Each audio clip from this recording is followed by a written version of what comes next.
Hi, everyone, and welcome back to Alchemy, Astrology, and Astro Health. I'm Ire, I'm your host, and I am here today with Sheanah. She is a Chicago-based licensed massage therapist, a Reiki master, sound healer, and an embodiment coach with 15 years of experience. She also hosts the Who You Call In Holistic podcast. She helps healers and creatives monetize their magic without losing themselves, and her motto is have the audacity. Welcome, Sheanah.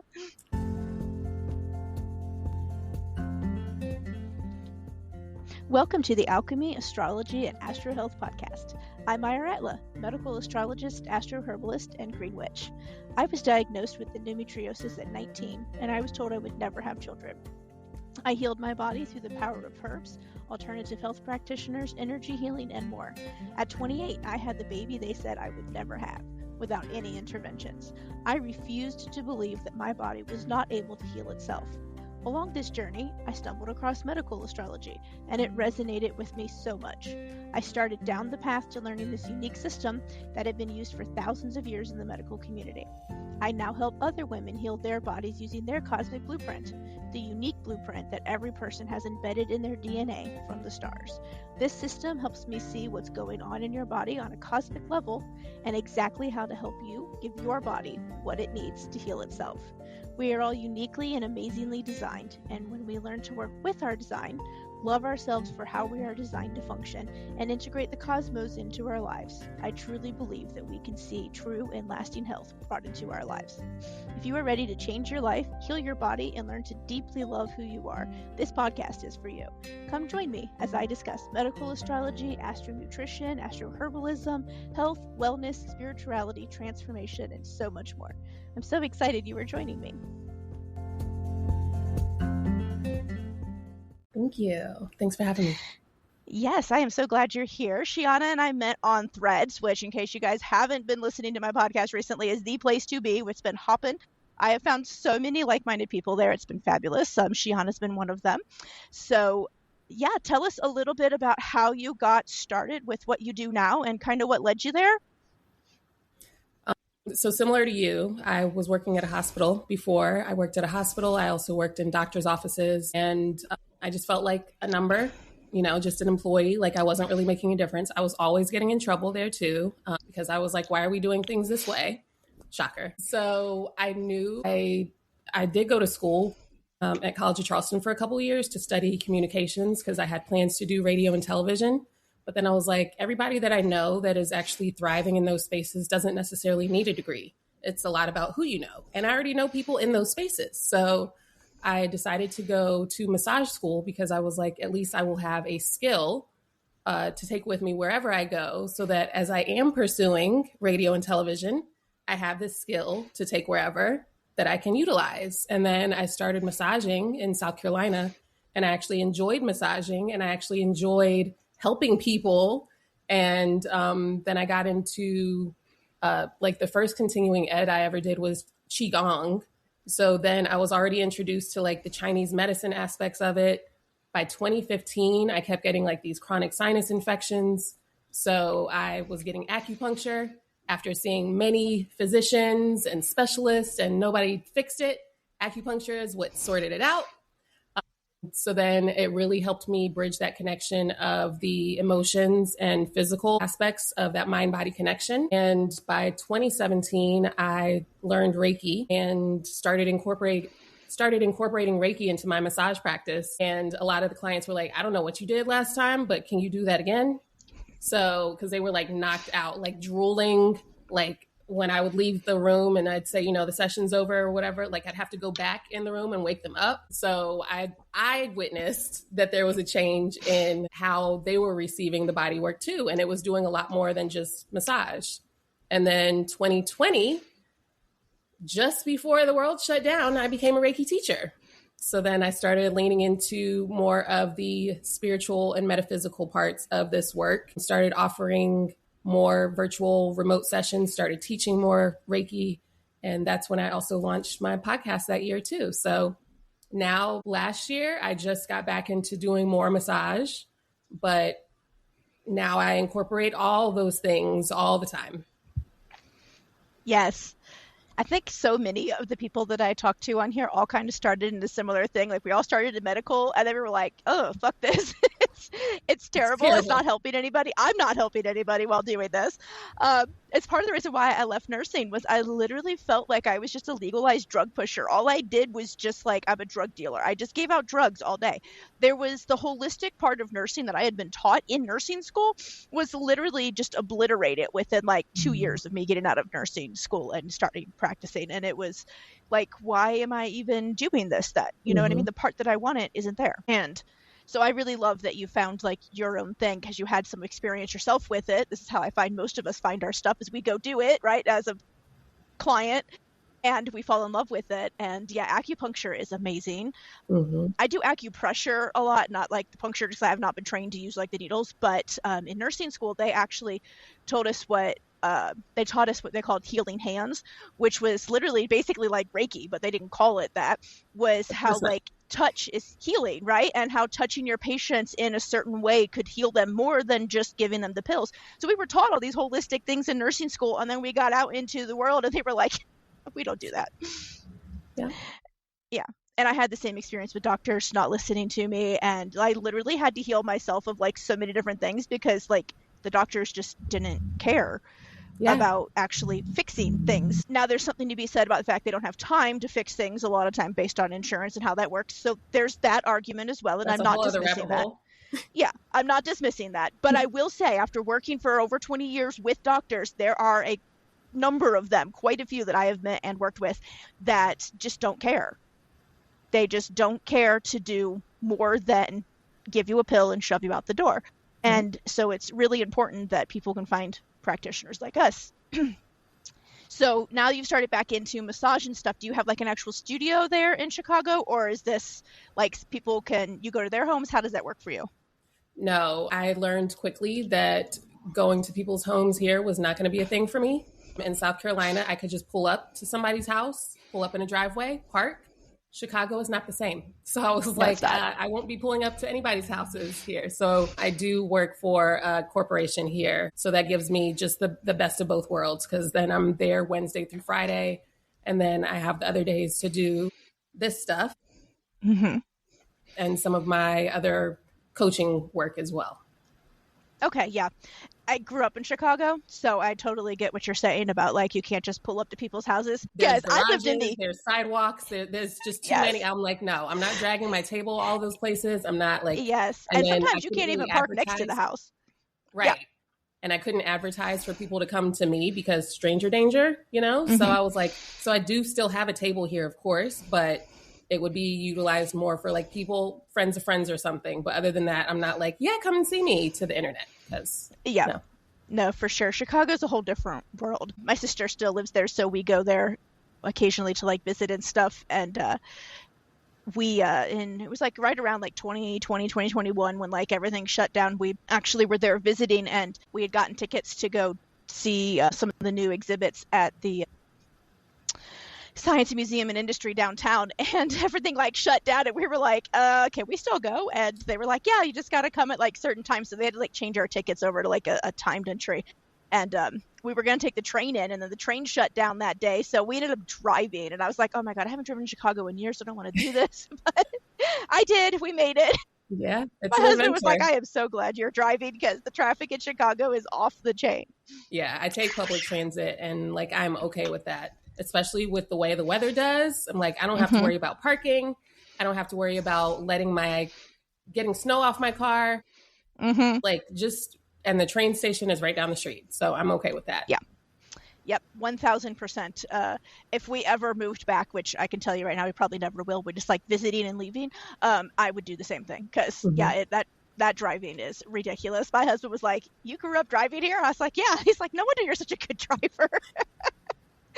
So yeah, but yeah, it's interesting the difference between the different states. How in one place you can feel like, oh, I can do X, Y, and Z, and then you get to the next state and you're like, oh, I could never do that here. No, in Chicago, you will have someone pull a knife or a gun on you. If you just show up at their house. Right. Yeah, I'm good. Yeah. So Reiki, you said sound healing too. Do you combine that with like the massaging, or do you do like separate sound bath type things? A little. Kind of both. So when I first started incorporating Reiki with my massages, I was introduced to solfeggio frequencies. Mm-hmm. And so when I was doing the sessions and the people were responding the way they were, I was like, part of that is the healing frequencies, I'm sure. And part of that is the actual Reiki work that I'm doing along with the massage. And I would encourage them to listen to the solfeggio frequencies at home or to go to sleep to meditate to, whatever. So I already had this understanding of healing frequencies and the chakras that they were correlated with from that practice. So then when the time came around, people started asking me, like, are you going to do, because I would offer like Reiki in the park, Reiki meditations in the park around 2020, 2022. And then people were like, oh, you should start having Reiki meditation sessions in the Salt Cave, because they had a Salt Cave in South Carolina.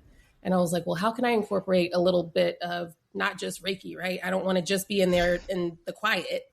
So I would make playlists. I would make like solfeggio healing frequency playlists based on the energy, based on like the moon that day, or like maybe it was spring. And then I'd say, like maybe we need a renewal kind of healing frequency playlist. And they would get access to the playlist after the sessions. But all of those playlists and healing frequencies involved with that practice just helped me prepare for like, oh, and then I started like using tuning forks here and there. So I would do tuning forks with my sessions, but then tuning forks like in some of those events too. And I was like, well, I already have an understanding of the sound that is required for these things. So then I purchased my own singing bowls, and then I started doing work with that. And I even made, before I had the singing bowls, I was already even making like Reiki infused audios. And so you might have a Reiki session with me, and afterwards I'd say, like listen to this audio specifically for where you had that blockage to help continue to let that energy flow. Okay, yeah, that's awesome. I have a friend who does Reiki, and she does the sound bath kind of stuff with it, because like she said, like you said, she wants to do like group sessions, but it's really hard to just sit there and be quiet the whole time. So yeah, she does the same thing, a little differently. Obviously, everyone has their own style, but yeah, I like that. It works really well to incorporate like some other stuff with it, and I think it really kind of elevates the whole like healing aspect of Reiki. You know what I mean? I feel like it really helps get deep into where it needs to go. So I love that. And you still do those up now in Chicago too, or? Yeah. And I've done them. I've done one on the beach here. I'd like to do more, because before I left South Carolina, my apartment complex actually paid me when I took them the information that like, hey, have you heard of sound bowls? Have you heard of sound baths? And they were like, no, tell us more. And, I sent them some articles. I sent them some YouTube videos, and I was like, I would love to do this at the pool. And I know there's like the videos of people laying on like the air mattresses at the pool, but part of me was like, I get that. And yes, that's relaxing, but wouldn't it be even better if they're like kind of submerged in the water, because we want to feel the vibration of that too, So they purchased the floats, they blew up the floats, and I did a couple sound baths at the pool in my apartment complex. And so I've done one of those out here too. And then I've done a couple at like yoga studios. I've done a sound bath with the like aerial silks. So people like lie down in the aerial silk cocooned and experience the sound bath that way too. Awesome. That all sounds so cool. I might have to come back to Chicago for a visit. Yeah. I always say like I put together the events that I would like to attend. So yeah, for sure. Yeah, I did something like that a few years back. It's something that I hadn't seen and I wanted. And so I just put it together myself and, did it because it's something that I was like, hey, I want this. So someone else probably does too, right? So yeah, that those really are the works best out. ones. Oh, definitely. Because I think too, because you're more passionate about it then too. So that comes through a lot clearer. Yeah. So since we are on an astrology podcast, do you know your top 3? I do. I am a Capricorn sun, Leo moon, Cancer rising. That makes sense for what you do then. It does. You got that good balance between the Capricorn and the Cancer, and then you have that Leo that just everybody like, oh, look, she's so fabulous and wants to come and like, hang out with you and do all that stuff. And my Leo moon is in my second house. So it's almost like I have to do things out and show my face and be visible with my work, or I don't get paid. Yeah. I have a Leo rising, and so obviously it's in my first house, and it's right next door to all of my Virgo, which my Mars and Venus are there. And yeah, I unfortunately have to do the same thing. And with all the Scorpio in me, I'm like, I just want to go hide in my house. Yeah. And my first two houses are like, yeah, we can't do that, bitch. You got to go. And I'm like, oh, okay, great. Thanks. Yeah. I'm like, I just want to hermit. I don't want to be perceived today. And it's like, no, go show your face. Cancer especially just wants you to like stay home. And Capricorn honestly is an earth sign, and earth signs like their houses. They make their spaces how they want it, and they do not want to leave. I got 2 Taurus kids, and girl, I got to bribe them to leave the house. Yeah. Like usually with food because they're Taurus, but I'm like, oh my God, like just leave the house. You have been in the house for like 2 weeks. Like this is unacceptable. Outside of like, things they have to do. But like, I'm like, you can't just like not leave the house ever. And they just don't want to. They like their houses, I get it. Yeah. And so that can make it hard. And that Leo is over there going, oh no, we can't do that. And I get that because I'm the same way, but like differently than like my kids, they are, Tauruses. So it's a little bit different how they don't want to leave the house. But like, I'm just happy to be at home because I like my house. I like my kids. I like my family. I don't want to leave. Same. I'm like, everybody can come over here. Outside is expensive anyway. Oh yeah, like you leave the house now and it's automatically like $100 and you haven't even done anything yet except for like literally leave the house, Yeah. It's crazy. But yeah, ironically, we live on the road now, so we get to go all kinds of like really cool places. And people say to me all the time, "How do you get your Taurus kid to do that with you?" Like we travel constantly. We converted a school bus. We live in it. We drive all over, and so they're like, "How'd you get your Taurus kid to agree to that?" And I'm like, "Dude, her house comes with her everywhere we go. She's super fucking excited." She can take a vacation and her house is there. She can go wherever she wants and her house is there. I was like, but honestly, I said, this is the best thing for a Taurus kid. She gets to be homeschooled, so she doesn't have to leave the house for school. She gets to take her house everywhere she goes. Like I said, I literally could not have given this kid a better life. I don't know what you're talking about. Perfect. So yeah, it works out really well. But yeah, it's interesting how it works out for certain things. Like she definitely would not ever leave her house. She's a Taurus sun and a Pisces moon and a Virgo rising. So that kid would just hermit forever. Yeah. And never leave. Do you guys have pets too? We have a dog. Okay. Do you know your dog's sign? Have you done all that too? We rescued her. So we don't have an actual like birth date. We made up a gotcha day. It's like, this is when we rescued you. This is your birthday, but it's not like her true birthday. Now the previous one, we rescued, but they knew the birth year, date and everything because they had rescued the parents and then the mom ended up giving birth. So her birthday was June 7th of 2000 and let's see where we're at. 2006, I want to say. Yeah, 2007. And so she was a Leo through and through, that dog. She never met a stranger. She 1000% would go up to anybody, anything. She had that aura about her of a little lion. And ironically, she was a Westie, so she had like that little mane. So she kind of looked like a lion. But she was 1000% like all aura. Like if you had to like give your dog stats, all of her stat points went to her aura instead of to like her, any other class or ability. There was none. It was all just sheer charisma. That tracks. I have a standard poodle. So, like the tall, fancy ones. Yeah. And he is a Libra sun and a Cancer moon. And it shows. Yeah, I can imagine pretty. so. Got long lashes. Oh, yeah, it's, very, very much. But also very in his feels. Yes. And very intuitive, So we used to do therapy. He was a therapy dog in South Carolina before the world shut down. And I was like, oh, he's perfect for this. He gets to like be seen and, be pretty out and about. And also it wore him out because he got to like that Cancer moon of his got to be around people and let them pet him. So that wore him out and he was done for the rest of the day. I was like, this is what they need to teach you to do with your dogs. Instead of like dog park, like let them be a therapy dog and let people pet him and wear him out that way. Yeah. My one dog would have loved to go. The one, she's passed now, unfortunately, my little Leo one, but she loved going to a dog park because she never met a stranger dog either. Yeah. That was the other problem, was she never met a dog that was a stranger, which is not always a good thing. Yeah. Not every dog wants to be friends, but she had never heard. Yeah, she'd never heard of that concept. What do you mean they don't want to be my friend? Yeah. And so that she would love to go to a dog park. We never actually, I think we only took her a handful of times, just mainly because God knows what goes on in dog parks, and there's so much like potential to pick up things that the nurse in me was like, oh, I just can't do this. It's so gross. So we just met up with like play dates with people that we knew their dogs and how they took care of them, and that, you know, things were good. So we did that a lot, but like she just loved that. The current dog that we have, hell to the no, does she want to go anywhere where there is people, there is other dogs. She's like, I just want to be with my family, leave me alone. She'll hide behind my legs when we go places. Like people come and pet her, and she's like standing behind me like, don't touch me. No, when we got here, I had to, my dog's name is Lennox. I had to, like, you know, the sidewalks are kind of narrow sometimes. And in South Carolina, there was just this space behind my apartment building. It was just lots of woods, lots of forest. There was a river right there. So he was often like just off leash back there, and that was okay.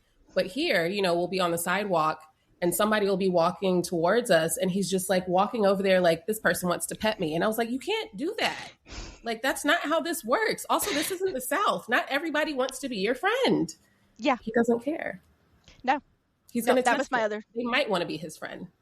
You never know unless you ask, right? I mean, if you don't ask, the answer is always no. Exactly. Yeah. No, that was 100% my other dog. We also had a third dog too for a while that was huge. He was an Irish Wolfhound mix.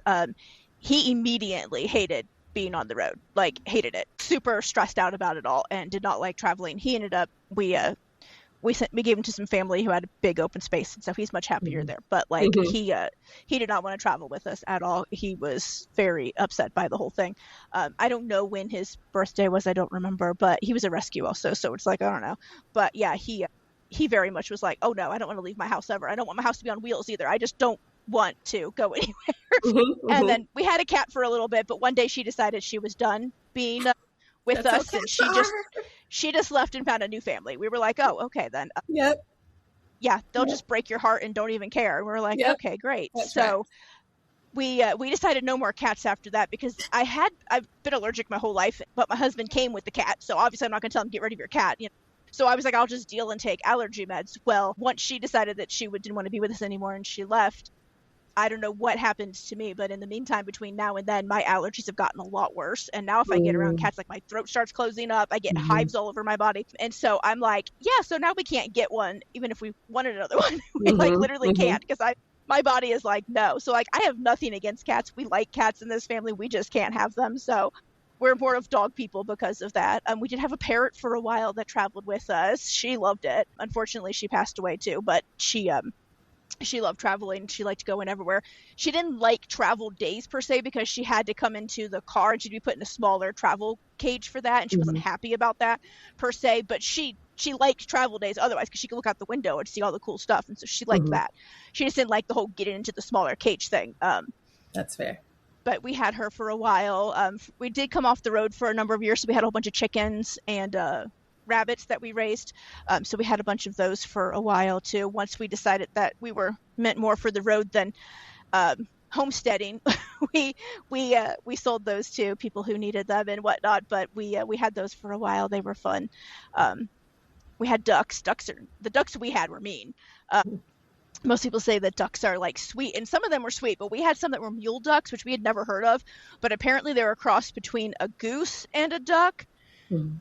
And so they're infertile in the fact that like, even if you have like a male and female, they can't actually reproduce themselves anymore. So like they'll lay eggs, but like they're never going to have babies from them, which is fine. We weren't really looking to have more ducks per se, but these ones were mean. They had that like goose meanness in them, and they would like chase you down and hiss at you. They didn't quack, they hissed, and they would bite you. I mean, and I don't know, people don't know this who don't know ducks, but ducks have claws on their webbed feet. And so they would come and like hit you with these things and like try to attack you with their claws. We were like, oh my God. The kids could not be around them at all. We were like, no. I don't know what sign they were, but honestly, whatever the meanest sign is, that's what they fell under. Let me tell you. You could, yeah. So we've had the gamut. Childhood memory of visiting, because we had family like in the deep South, and they had ducks. And I remember like, you know, not wearing shoes as a child, because that's just what you do everywhere all the time, and a duck biting my toe. And so ever since then, like I'm not fearful of ducks now, but I remember, you know, they're not the friendliest. So I'm good on having them around me in that capacity. Oh yeah. They definitely can be very much like geese some ways. Everyone expects geese to be mean, right? Yeah. But everyone thinks, oh, ducks are nice. No, not necessarily. It depends on the duck. Some are, but for the most part, they're really kind of not. And so it's like, yeah, we'll just stay away from them. We don't need them. But yeah, it's been interesting traveling with like a menagerie on the road sometimes. People are like, oh my God, you had that much stuff with you? I was like, yes. So what happens when you have a tourist that travels with you? They love animals. Yeah. Like, fair. love animals. She would literally probably have a zoo one day if she could. And so our oldest is also a tourist, but he's an adult now, so he lives on his own. But yeah, they would totally probably have 5,000 things. So besides what you do for a living, what do you do for fun? What do you like doing that is just like what Sheanah likes and not necessarily you're doing for work? You know what I mean? Just big umbrella of just like my own thing, like whatever I'm called to. And because I've only been in Chicago for a year now, and like when I first got here, things were so shambly. So there was like no time to really explore. There was no, like, it was just survival. And it was just like learning how to get around because I didn't know where anything was. I didn't know how to get anywhere. I didn't know how far things were commute wise because things will say that they're a mile away. And then it's like, why does it take me 30 minutes to get a mile away? That is not how this worked in South Carolina. Nobody told me this stuff. So now, like, I just recently kind of reset my schedule for like days that are designated for certain things. And when I moved here, I started saying that this chapter of my life is called Chicago. So I'm having like my Chicago adventures. So the plan is like to start mapping out days for the museums, like the one that you mentioned. I haven't been to that one. I haven't been to any of the museums yet.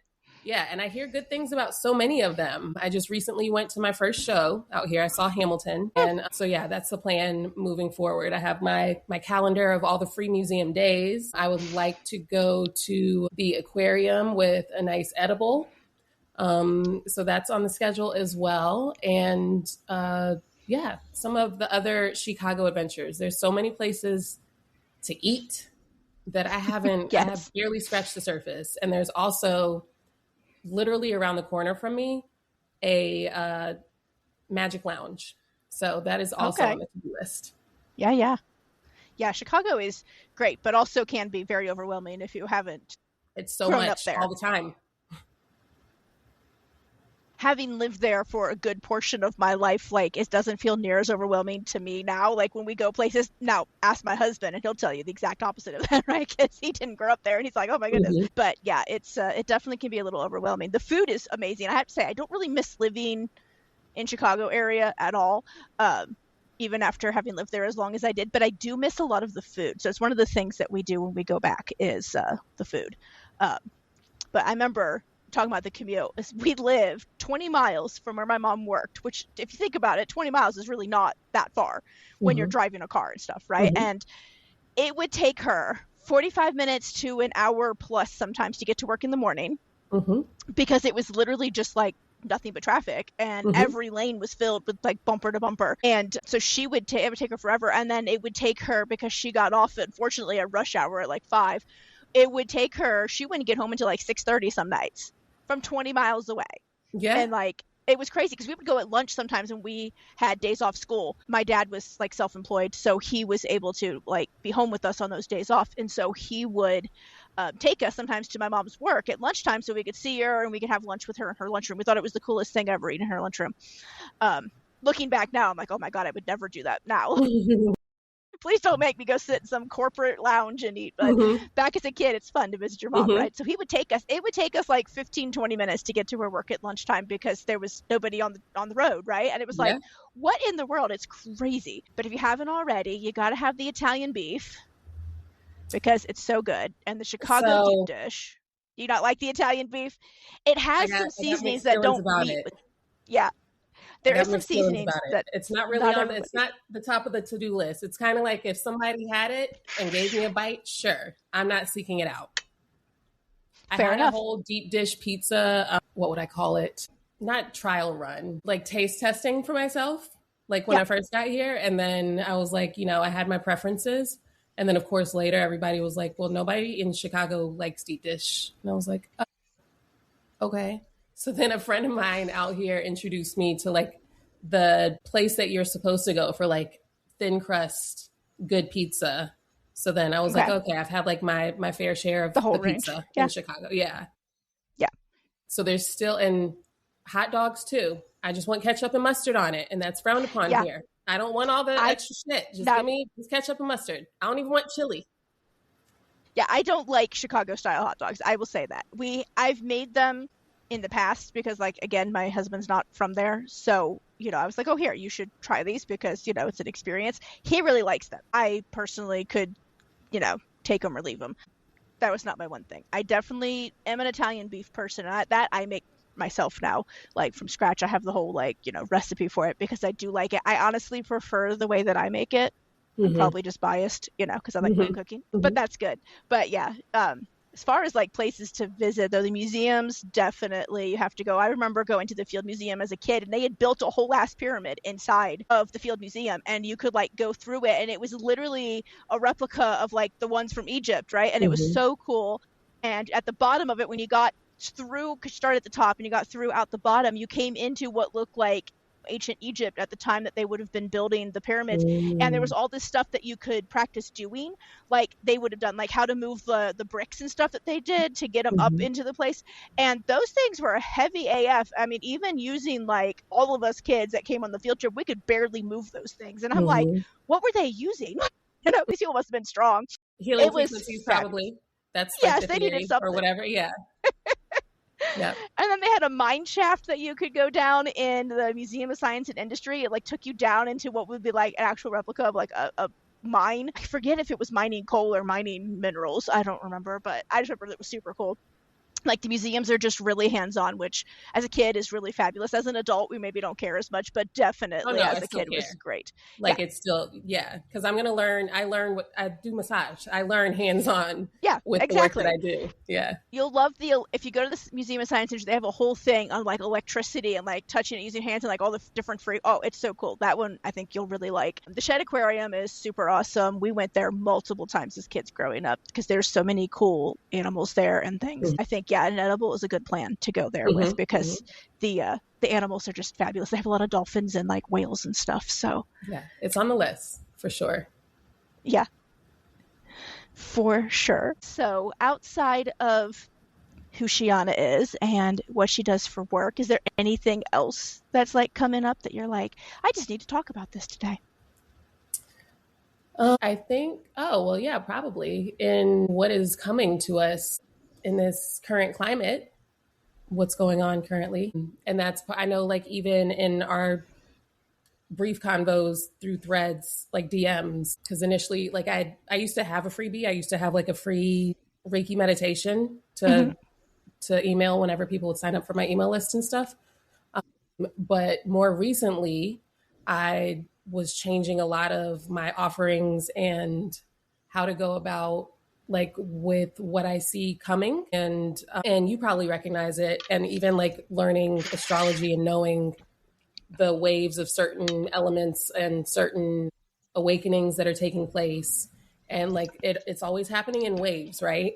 And I feel like, Mm-hmm. 2020, obviously there was a big wave of it, and I feel like a lot of the people that were already offering a spiritual practice then are, not to say graduating, but they're offering a different level of it or offering a different version of their work now, which I'm Mm-hmm. no different there. And I found like, yes, I was helping a lot of people with Reiki and sound healing and meditation and just like mindfulness and just like all the spiritual practices under the umbrella, right? I Mm-hmm. had like a gamut of them to share and to showcase, even on the podcast, like talking about them and talking about people's clairs and people understanding that they had these abilities and not being ashamed to share that they had them. But I feel like now what's happening is people have gotten all these certifications, people have learned Reiki, people have learned somatic things, yoga things, but they don't know how to offer them. They don't know how to Mm-hmm. share them, showcase them, put on an event, sell tickets to an event, like none of that. And I mean, even for me, like I was in massage school, but we weren't really taught marketing. And even when I took up Reiki, wasn't taught marketing with that either. So like there is already a disconnect, I think, in like the healer industry, because I think part of that path that healers go through even is like just learning to use their voice, because there's, like I know for me doing massage, I worked a lot with one-on-one. So there, I didn't, and a lot of the majority of my clients were referrals. I didn't have to advertise anywhere. And then it was just one-on-one. So then when it came to the pandemic and I was like, well, massage is weird right now. Like, how am I going to offer this other stuff? Like, I really had to learn it. And I think like what we're seeing now is that shift of the people that have been learning the things that they want to offer, but not knowing what to do with them. And like they're becoming a need and really like a critical demand for their work now. So I have like some of my offerings are like, yes, I'm helping people who need Reiki, people who need, mind body practice support. But there's also that I'm also helping the people that don't know what to do with the gifts that they have and how to help the people that they need to help. So I made a video even recently about what I think we're going to have to really focus on, because just like the pandemic made us aware how important community is, I think what is happening right now is making us more aware again of how much we need to rely on our neighbors and our community and what that looks like. And, we're actively seeing businesses close and brick and mortars shut down because like they just don't have the funding, they just don't have the traffic. But then there's also like these people that need places to offer their things and to offer their gifts. And so I think like another part of what we're going to see moving forward is like how important community is in those spaces of businesses and practitioners working together to help their community with what they can do together. Hi, everyone. Ira here doing a quick interruption of our favorite podcast just to tell you about something awesome that I am releasing here soon. It is called Cosmic Motherhood, and it is for you if you either already have a child or are wanting a child and are waiting for that to happen, or if you just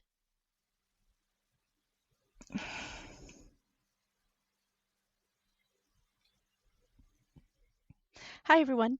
Ira here, interrupting your favorite podcast just for a quick little second to let you know about my newest offering that is dropping soon, Cosmic Motherhood. This is for you if you already have a child or children or you're wanting to have some in the future. This program will be designed to help you embrace motherhood for the sacredness that it is, for the changes that come with that, to help you navigate all of those, and to help you know your children better by understanding their cosmic blueprint, how to help them emotionally, spiritually, mentally, physically, all the health issues that can come with that as well, based on their medical astrology and more, as well as how to use herbs and other holistic means to treat minor illnesses and injuries at home, empowering you to take back your motherhood journey to make it your own, to make it everything you've ever wanted it to be and not what society says it has to be, and to help you start healing yourself and your family at home. Because when we as women heal ourselves and heal our families, then we are better able to fuck the patriarchy and go out and start helping other people as well and heal our communities. And as we heal our communities, we heal the world. So I would love to have you there. It's Cosmic Motherhood. I don't have an exact date of when it's starting yet, but there is a wait list for you to join if you're interested. And that is at atlaastrology.com/cosmic-motherhood. Again, that's atlaastrology.com/cosmic-motherhood. It'll be in the show notes as well. Come join me for a journey to the depths of your soul and back. Embrace motherhood for everything that you've always wanted it to be, and help to learn to heal yourself, your children, and eventually everyone around you. I'll see you there. Yeah. Oh, yeah, I see that too. So much so already, because like I said, we live on the road. So we see a lot of like different perspectives from all the different like states and people that live in them, even different countries, because when we winter in Arizona a lot of times, and there's a lot of people that come from like Canada and other countries, and we see a lot of Mexico residents and stuff as well. And I see them asking for those same things. Like they want community, they want that human connection. And there's such this big push for like AI and pushing like people out of things that is so annoying to me, because right now is where we need human connection the most, not the least, but it's purposeful that they're pushing this because they don't want us to have that, because people working together are always stronger than people being divided. Mm-hmm. And our government, especially in the U.S. currently, is working very hard to divide us, and telling us that there's so many differences between us. But you know what I see living on the road and talking to all these different people, and just this podcast and talking to all my guests, we all are exactly the same. We all want a lot of the same things. There's several people that are obviously just, they're going to be jerks and assholes no matter what, right? You have those no matter where you are. But what I really see is truly everybody feels the same way. We don't want AI in our lives. We don't want less human connection. We want community. We want people, we all want people prosecuted for the crimes they've committed against children. Like we see all of this, and I don't see a divide. I don't see Republican versus Democrat versus whatever. There's no divide on anything, no racial divide. We all, and the community that we stay in during the winters is multiracial, multi-ethnic, and we all help each other out. Like we had our car break down, and we have like the bus that we live in, obviously, but then we have like our vehicle that we used to drive around, and it decided that it was just going to up and die on us. The alternator decided it was done. And immediately we had people showing up when we put out a plea about, hey, our car's not working and we need to get it diagnosed. We had some guy show up and with one of those readers that you plug into the car to figure out what's going to code readers. And he read the code and he let us know what was happening. Someone else took us to the store so we could get an alternator. Once we figured out, another one literally helped my husband put it in, because it was going to be $2,000 to have it put in by somebody, or we could buy a part for $200 and somebody else could help us. And immediately, none of these were, not a single person was like, oh, well, what do you believe first? Or who did you vote for? There was none of that. Well, no one cared, because we were a community and we were helping each other out. We had someone let us borrow their car. So, because my husband was actually at work the day that the car decided to break down, and I had taken him to a job. He's self-employed, like he has his own business, but he was at a job. And I had left him there because I was going to come pick him back up later because I needed the car for something. And the car like died on the way home. And I'm like, so I need to get my husband, right? He can't just not come back. So, they let me borrow their car and go pick him up. Like we all work out together. We throw bashes that we all, like, everybody brings their gifts, their skills. I attended a sound bath, like a sound immersion, where we did like the Reiki and the drumming and like all this stuff. All these people brought their skills to this thing. Before we left, there was an event where there was, a band that just happened to like form between people that like all play instruments, and they came and they did like a thing, and we had a drum circle after, and everybody just gets along. And the more we live like this, the more I see so much that the media is literally lying to us in this country, that we all are against each other, and that it's Republican versus Democrat, that it's issue versus issue, and it's not. When you talk to the people that live here, it's not that. None of it is. We all get along. We all love each other. We're all looking out for each other. Communities are stronger than ever. And I think that's what's really pissing everybody off, is the people in power don't like the fact that the plebes are getting together and taking things over. And honestly, I'm happy that we are. I love that. Like I said, I grew up in Chicago. I don't think I had a single, white friend my entire life until we moved, because everybody in my community was a different ethnicity. It was fabulous. I grew up with that. And then when we moved to this tiny, small ass town in Western New York, where they literally were bragging about running a black family out of town by burning a cross in their front yard and dancing around it with white hoods, I looked at my parents and I said, we have got to go. I cannot live here. Like, you told me my friends could come visit. My friends can't come visit. I said, they're going to get lynched in our front yard. Yes. Yes. I lived in Georgia for a while too. So I get it. The South is rough.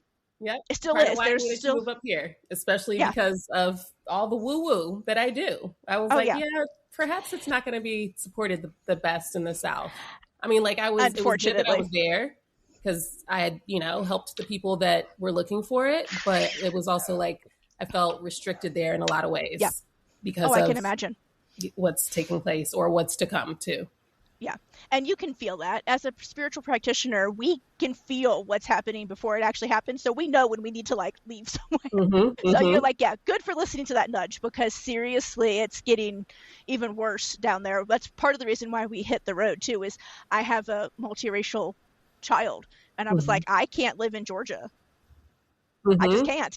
Yeah. The older she got, the worse things were becoming. Our oldest daughter is, in her words, gay as fuck. And that was literally, she was in public school still. And she was having teachers, actual educators, tell her that her and her girlfriend were going to hell, throwing Bibles at her, spewing hate. Separation I of mean, church you're and the state. fucking teacher.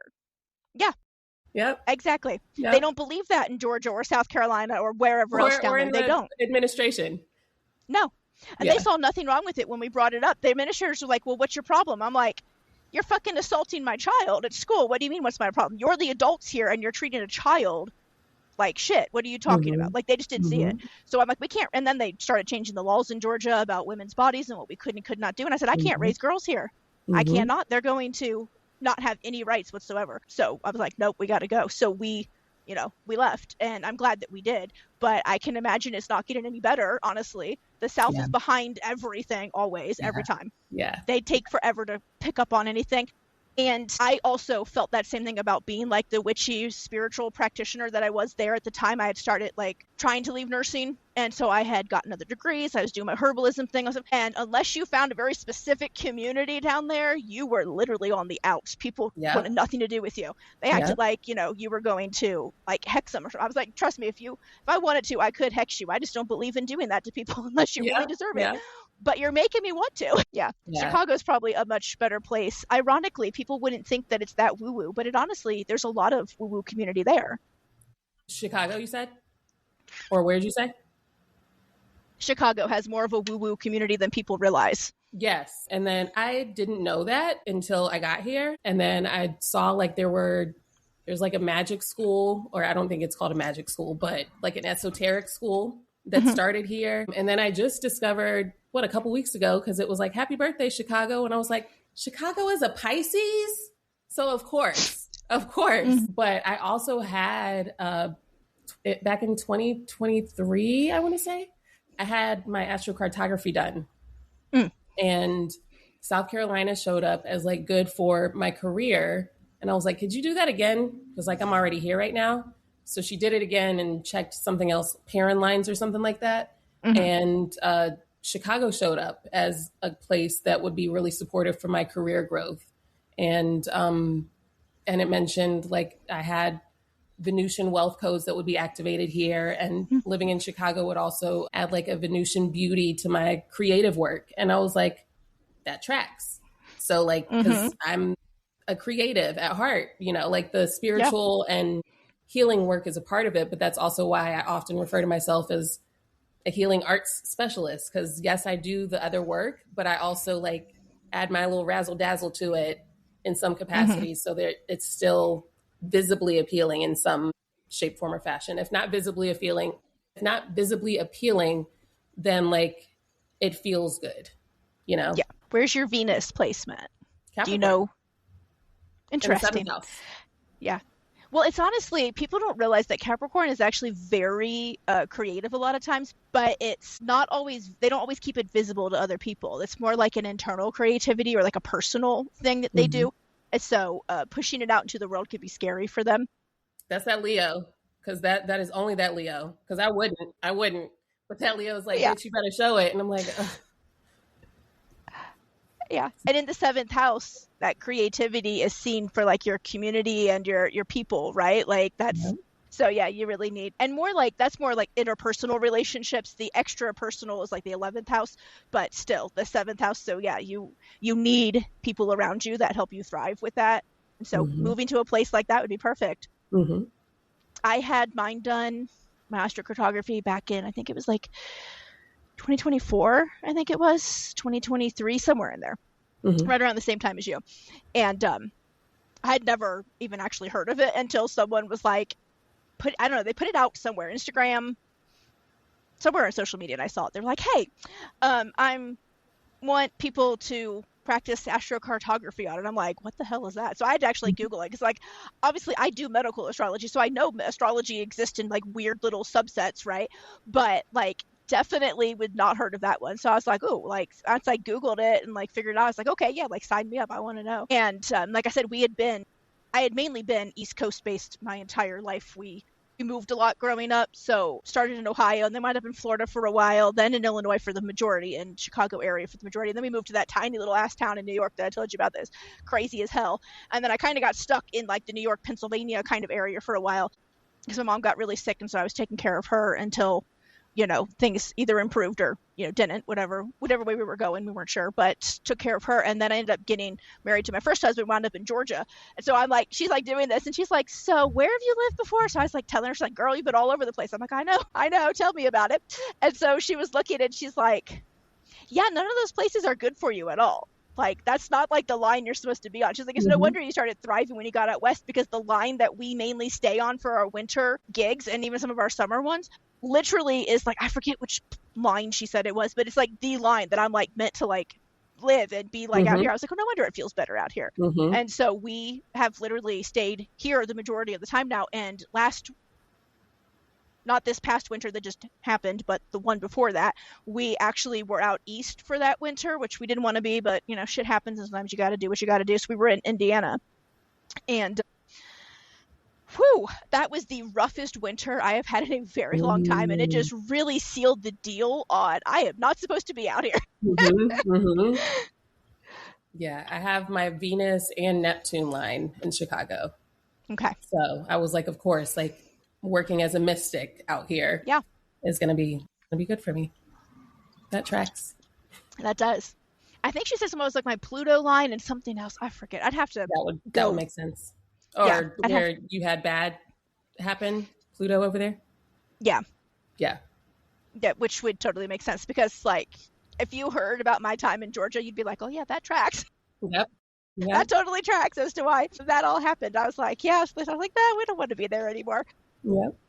But yeah, it's really interesting to find that, because I really wish I could remember what line she said was like out here, but it definitely, I will tell you, things are much improved being out here, so I'm just going to stay out here. But yeah, like, it's amazing how you can tell that just from like your astrology of where even living would be better for you. Yeah. Like, I like my branch of astrology so much because it literally, I used it to heal myself, which is why I, you know, start using it for others, because, you know, like we do. We practice it on ourselves first, and if it works, which the majority of this stuff actually does work, despite what, you know, regular, you know, other practitioners will try telling you that are steeped in the healthcare field here in America, especially. It worked. I healed my endometriosis, which they all try to tell you is incurable, right? And I was like, I looked at the doctor when he told me that, and I said, the fuck it is. No, it's not. I'm like, my body is capable of healing anything. Especially, I got 5 planets in Scorpio. I can heal the shit out of anything. Like, my Scorpios are the cats of the zodiac. We get 9 lives, and we're very good at using all 9 of them while we're here on this earth. Let me tell you that. But like, literally, I was like, oh hell no, that's not true. Our bodies are powerful beyond measure. I'm like an infinite being. Of course I can do this. And so I just was like, I left that office bound and determined to just prove that it was possible, and started down the quote unquote alternative, you know, health pathways. And I did some acupuncture and traditional Chinese medicine, and I tried a whole bunch of stuff, and saw a naturopath and chiropractor and a fertility massage specialist, and all the stuff. And then I stumbled across medical astrology, and that's what lit me up. That's what really showed things to me that I was like, oh, okay. And then I was able to start like course correcting a lot of stuff that the other means that I had tried definitely were going along the same path, like for sure, like coming to the same conclusion. But I felt like their way was taking a little bit longer than I was willing to wait, because they just all behave differently and have their own path, right? Their own way of doing things. And I just was like, this jump started me like smack dab in the middle of everything, and I was able to go. So I, you know, ended up doing that. And yeah, I had a baby when they told me I wouldn't have a baby. They told me it would never happen. I had my daughter, my youngest daughter. My other 3 kids are bonus children that came with my husband. So I got all of my kids that I wanted. I only had to give birth to 1. It's a fabulous deal. And so I had her, and they told me I never would. And I was able to heal enough of it that I did end up getting a hysterectomy, but it was because of some of the side effects prior to like being healed, where some of the scar tissue from it had actually adhered my uterus to my bladder and my rectum. And I was having a ton of pain because of that, because, you know, it was doing things in your body that shouldn't be done. And so it was really affecting me. So they went in just to see, like, kind of exploratory. And then I wound up with a hysterectomy and a bunch of other stuff and 6 hours of surgery no one was expecting, because they had to engage everything from each other without perforating things that, you know, I needed to stay in my body. It was, again, definitely like a Scorpio thing to like go in and have a major transformation happen from a supposedly easy surgery, right? Because it rules the uterus when you're not pregnant. Scorpio does. When you're pregnant, Cancer takes over. But in the meantime, prior to that, Scorpio rules it. And it was definitely having a heyday on my uterus, let me tell you. But I have 5 planets in Scorpio in the 4th house. So I'm not really surprised at all that this all kind of showed up like that. And once that's when I saw that in my chart when I first started learning medical astrology, and I looked and I was like, oh crap, I got 5 planets here, and Pluto being one of those, and Saturn in my 4th house of a family. I was like, yeah, this tracks with literally everything that has happened in my life. I'm like, okay, this stuff is real. Like, I didn't even have to get further than that to be like, yeah, this stuff is real and it works. Let's figure out from here, right? And that I was able to, like I said, piece together some stuff and start working on actually truly healing it. And the doctor even said to me when she came in after the surgery, she's like, how did you manage for as long? After what I saw in there, you should have been like literally on the floor all the time. I was like, oh, herbs. And she was like, what kind of herbs? And I was like, oh, well, it was specialized based on like my astrology chart. So she's looking at me like I had 4 heads, and she goes, I don't understand a word that you said, but you know what? It's working. So keep it up. She goes, and you need to do this for other women. She goes, because you're the only one I have ever seen. She goes, who was not like completely debilitated and who wasn't, you know, like should have been on like death's door. She's like, I'm really not sure how you did this for so long. She's like, please use that for other people. And I was like, oh, I plan to, and I am. I've dabbled, and I'm saying dabble. When I say dabble, it's because I'm not trained in medical astrology. I have gone down the rabbit hole and studied a lot of it because, again, this is around the time 2020 years. So I learned a whole bunch of human design. I learned a whole bunch of layers of astrology, and I learned a whole bunch of layers of sound healing and all the things, right? Like, there's something to be said as well as a massage therapist in that realm, doing the work on people and having an understanding, just like a surface level, even understanding of medical astrology, and saying, oh, you're a Leo? Like, yes, like, of course, your chest and shoulders are always your pain points, right? And like, oh, you're a Pisces? Like, of course, you've had all these foot injuries over the years. Like, so there is something to be said about just like following those patterns and, you know, understanding how some of these people show up. And I know there's several other elements, but like there's also just that common theme throughout those signs when I see these clients over and over.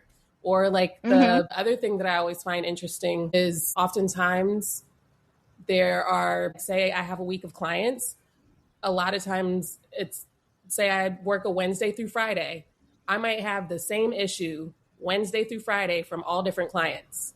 And then I'm like, what is going on? And I'll look. I remember a few months back, I think there was like a Sag full moon or something. And everybody coming in that week had hip and thigh stuff. And I was like, of course you do. Like, of course you have this going on with this moon this week. Yeah, and that's literally how they ended up developing the system anyway. Because the doctors of the time kept saying, everyone's coming in with headaches. What's going on? And realizing, oh, the sun's in Aries or the moon's in Aries or whatever, right? And going, oh, we're going to correlate Aries with headaches. And they used to have to know this stuff. Doctors used to have to pass a medical astrology course and use it in their practices. And care was probably much more amazing back then than it is now, because now they don't really see you and like the whole picture of what's really going on. They see symptoms, and symptoms are great, but like they're just telling us something else is wrong and we got to look further for the root cause, and they don't do that anymore. Yeah. It literally should. Last week, and I was like, I would love, even chiropractors aside, I would love to see data. Like, if I had access to data in hospitals of like what issues are coming in during certain times of year. And I even said that to my dentist before, like, and she opened her dentist practice, like the anniversary is the same as my birthday. So Capricorn. And I was like, did you know that Capricorn rules the teeth? And she was like, no. And I was like, of course that you open this then. And even her daughter that she just recently had is a Capricorn, and this is a dentist. So I'm like, of course. And then like Yeah. esthetician that I had in South Carolina, a Capricorn. And I was like, of course I ended up with a Capricorn doing my skincare because it's like the foundational skin and teeth. Rules And I the was skin like, too. this Yeah. is how I need to follow the practitioners that are working on me. Yes. Like if this is in your thing, I want you as my person. Mm-hmm. Yeah. Which is ironic because like my thing was hormones, and that's in like female health issues, and that's what I really help people with. And with those 5 planets in Scorpio, it like 100% points to like, you know, that kind of stuff. So I really do help with that, and like fertility issues. I've helped a lot of women get pregnant because that's what they, you know, they really wanted, and they were having issues, and they were like, you've been so much better than going to a doctor. Like I go to a doctor and it's like, she's like, I can't even tell you. Like, I can't even tell you how, like, they don't even listen to me. She's like, and not only did you listen to me, but, like, you fixed everything. The one lady is like, oh, my God. She's like, not only did I have the best birth that I have had out of all of my kids, she's like, I had the best recovery, too. She's like, and all I did was just follow what you said to do and listen to you, and you listened to me back. She's like, oh, my God. She's like, you've healed me so many ways, because her first birth was absolutely horrible, and she felt very disempowered, and, like, they just, like, strong armed her into doing things that she didn't really want to do, but felt like she couldn't really stand up for herself. And so a lot of what we actually did wasn't even about like healing her body from that. It was just going through that emotional stuff and like how to really heal that. And we worked through getting the trauma of that out of her body so that she felt empowered to stand up for herself for the next birth. And then she got pregnant, and she said it went better because she felt more empowered to say no to everything that she didn't want than anything else. And she goes, and the herbs help. She goes, don't let me get me wrong. She's like, I'm sure the herbal stuff you made helped. She's like, but honestly, just knowing how you taught me to stand up for myself and you helped me heal that part of the previous birth that literally like destroyed me, she's like, that helped more than anything else. And I was like, yeah, because you had someone who actually listened to you, you know, like it's so disempowering to go and whatever. And I tell my clients this all the time. You hold all the power in that relationship because it's your body.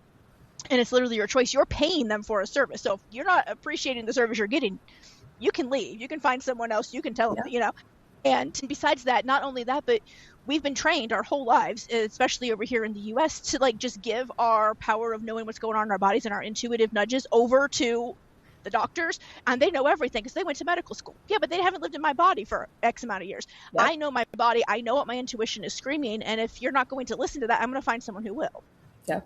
I mean, even when you hear the like commercials for the medications that are all over the commercials all the time, you know, one of the like side effects may include, and then they're like, if you're allergic to blah, blah, blah, don't take, why would I take it if I knew I was allergic? How would I know I'm allergic until I start taking it? Right. Everybody's just doing the best they can and like making some educated guesses in all the fields. Yeah. And educated is an understatement for some of them. Loose, yeah. Yeah, some of them definitely are not making educated anything. They're doing propaganda. Yeah. And I say that about massage. Like if you go to, not to shit on massage envy necessarily, but like sometimes people, you know, they hear they need a massage, so they go to like what's most easily accessible, right? Yeah. But they don't know the level of experience that any practitioner has there. So I'm like, you need to like research the kind of level of care that you need. Don't just go to a massage therapist just for a massage. Like get a massage that is catered to what you need. You might need lymphatic work more than just a regular massage. Oh yeah. And it makes such a difference when you actually go to like a practitioner. Because like with that Leo rising, I hold all of my stress in my shoulders and my upper back, right? Yeah. Always. And then then I start getting headaches, and I'm like, oh, I'm getting headaches again that aren't going away. So, okay, it's time to go see. So I usually go about once a month. Well, because we travel so much, it's hard sometimes to have like the same practitioner for all the time. So you can only do so much research. So a lot of times I have wound up at like a massage envy just to like get just get in and get out and kind of get some relief. But let me tell you, the skill level between different practitioners in that like situation is drastically different. I've gone to some where they were like working the shit out of things and really hitting where I talked to them about and really helping and like listening to me, and other ones that were like, I'm like, dude, if I wanted this little like barely touch me thing, I could have had my husband do that at home for free. Not listening. And I'm like, no, you can go harder, like, you know, don't kill me, but like please speed up some, put some more pressure behind it. And it was, so I ended up stopped going to that kind of place because I was like, I'm just going to find an actual. So what I've started doing is I've started asking the locals who they go to when we go places. and they'll drop all kinds of names, and they'll tell me exactly who not to go to as well. Like sometimes that's more valuable than who to go to. Tell me who not to see. Yeah, but it's so helpful. You probably get a lot of your like clients from like referrals and stuff too, right? Like new clients from referrals and things. Well, and I work in a luxury gym anyway, so I'm there already. Yeah. But in South Carolina, most of them were referrals. But then I'm also like, I teach them things that they can do at home. And I'm one of those people where like, I just made a video the other day where I just squat all the time. Like I'm just not intentionally, I'll like squat and scroll. And I'm like, oh, that's actually good for your back. But I do it all the time. Yes. But then I don't know if this is because I'm a massage therapist or so I'm just more in tune with my body in those ways. But I might be watching something on TV and like massaging my pecs because my shoulders were bothering me. So like I just do random things like that anyway in my day to day. So then I'll teach people that stuff. Like you're watching TV, you know, like just rub between your rib cage a little bit and just kind of do some separation here and wiggle that fascia around because it's just really restricted and tight. And that's what's causing all the other stuff, you know, and those little things make a difference. They do. They make a huge difference. And I don't think people realize, you know, how much massage can actually help with so many different things. Because again, it's taught that if you're having those muscle issues, you go to the doctor and get a muscle relaxer. Yeah. You give your power away to someone else to manage this instead of listening to your body, and your body's literally just screaming, just go see a massage therapist and get this worked out, you know? And people aren't really taught about how massage really truly works and what it really can do and stuff like that. And so, it definitely, we need more teaching on how these holistic practices actually work, so people understand that they're not, according to what we hear a lot, is pseudoscience. You know, if I have to hear one more time that what I do is a pseudoscience, I'm going to fucking scream, because just because science hasn't caught up with it yet doesn't mean that what I'm practicing is not science. It's just not known science. Magic is literally just science that hasn't been discovered yet. Yeah. There's a lot of cross like pollination of science and spirituality anyway. They intersect so much, and because of my training as a nurse, I do put a lot of the science into how I work, because I do know the science and I know why what I'm doing is working because of that science.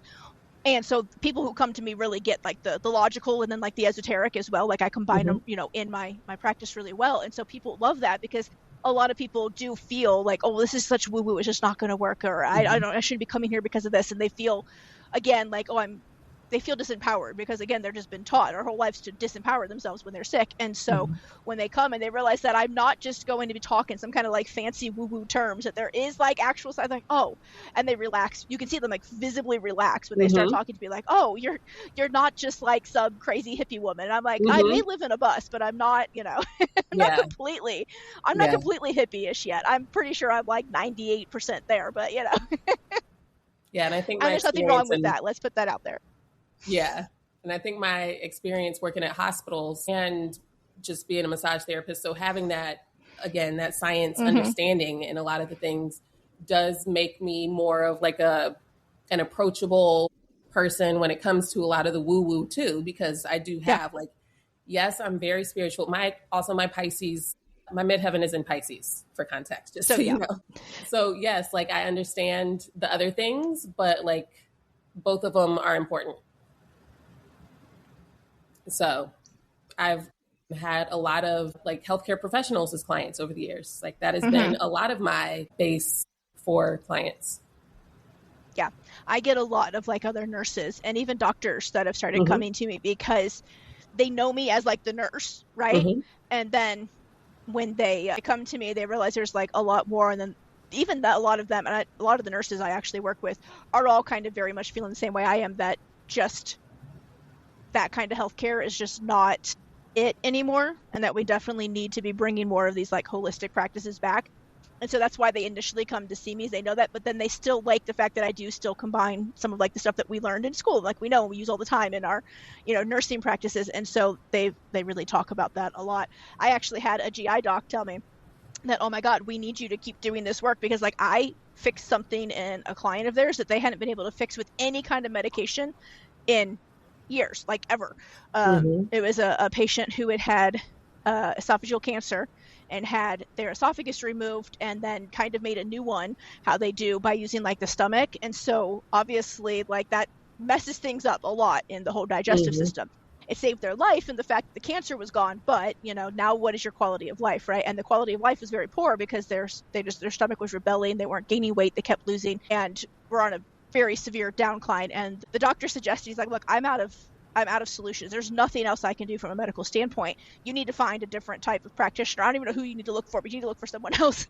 And someone who knew what I did is like, hey, you need to go work with Iyer. And so they sent him to me, and we started working together, and I made some herbal stuff after looking at the chart and everything.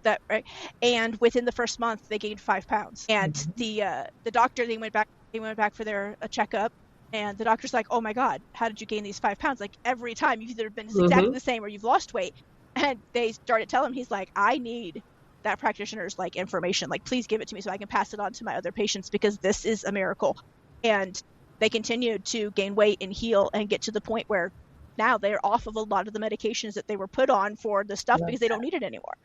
Because we worked on healing different aspects that medicine just doesn't touch, and sometimes actually makes worse depending on why the medicine's not working. Like people with strong like Pisces placements, Cancer placements, Neptune aspects in their chart literally cannot take a lot of like those kind of medications because they literally, their bodies cannot handle them. They react in ways that like they tell you, oh, this never has happened to anybody in all of the trials. Well, it's happening to me now. Yeah, exactly. And it's because of that. And your body needs more vibrational remedies and needs more holistic stuff and herbs and things like that. And even some people, depending on where those placements are and what they are in aspect to how they are in aspect to each other, actually even herbs can be too much for you, right? Like you have only certain things. And so you have to be really cautious. And again, if we were still practicing medical astrology with the doctoring that we do today, you would already know that. So you wouldn't have prescribed these things that weren't going to work anyway, but. Well, I do feel like it's coming back though. And I mean, slowly but surely, yes, like it definitely is. There are physicians and nurses that are sharing this work and like doing this work. So they're teaching their patients whether or not like the hospitals know they're sharing this information. So yeah, it's going to happen one way or another. I shared a lot of stuff with, patients and families and things that, about this stuff. And they were just all like, okay, yeah, this sounds great. Let's do that. And all the ones that I ever educated on that kind of stuff were the ones who didn't come back to the hospital. The ones who continued to be like what we call the frequent flyers, constantly having to come back, were the ones that either didn't follow anything at all, which happens a lot, because they've given so much of their power away. They're expecting you to completely fix them all the time. They don't take any responsibility for their part in the healing. And then there's others that would follow it, but because, again, the medicine wasn't working for them, they would send it back. And so anybody that I talked to, and really I could suss them out first and like their vibe and feel if they were okay with like this information. But if I felt they were, I would give them this information. They didn't come back because they were feeling empowered to take their part in responsibility of healing. And there we go. Yeah. And we could go on about this probably for days because we've both been there, done that, but we are well over our time. So we're going to wrap this up, everybody, for listening. Thank you for tuning in. Sheanah, tell them where they can find you if they want to come see you, work with you. Do you do virtual stuff too? I didn't mention that. Yes. Let them know if you do. Yes. And all this information will also be in the show notes, y'all. Yes. I'm easy to find on purpose. I'm at Sheanah.com. I'm Sheanah on social, so TikTok, Instagram, Threads. I disabled my Twitter account for various reasons, but I am easy to find. So, all right. That'll be in the show notes again, guys, so you can easily just click the link and check her out. Highly, highly recommend going to work with her. She knows her stuff, and we will talk to you guys later. Love and light. Thank you.